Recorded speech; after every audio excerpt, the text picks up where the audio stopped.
kè đó, chuẩn bị kè đó, cây dù vào đó, chế nhau hầu đó.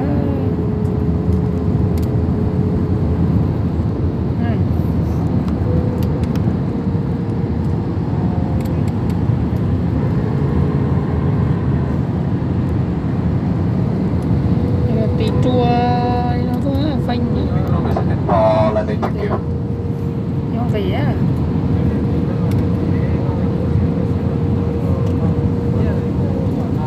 Chỉ nhau về hậu đó. khách không lấy áo phao ra khỏi vị trí khi không có thông báo. Xin cảm ơn. Ladies and gentlemen, we'll be back in a few minutes. Once again, please check that your seatbelt is firmly fastened. Chỉ nhau về hậu thế này. Inform that passengers are not to remove the white bus from the location unless Gần xuống rồi nhá.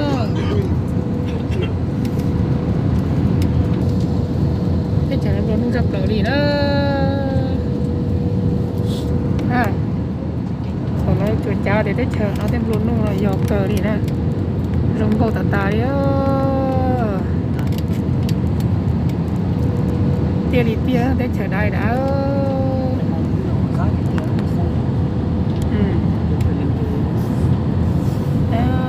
Giờ cái cho khổng chế ra. Chế nhau dễ thở ha. Bên chờ nó đi được tiểu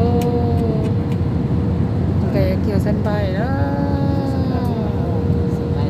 sân bay nó nữa, cuộc máy bay hậu đó.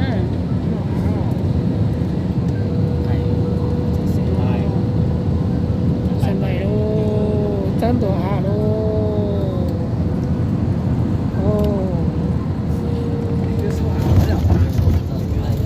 Chân tổ hạ đó. Chân tổ hạ là tí chua kia nữa.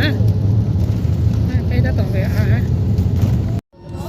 Người nó kể nó trộn trả trên tủ nó. Trên tủ chống cường gầu đi. Đi trên bên chi này thì nó sẽ mặc dầu từ mặt kia này đó.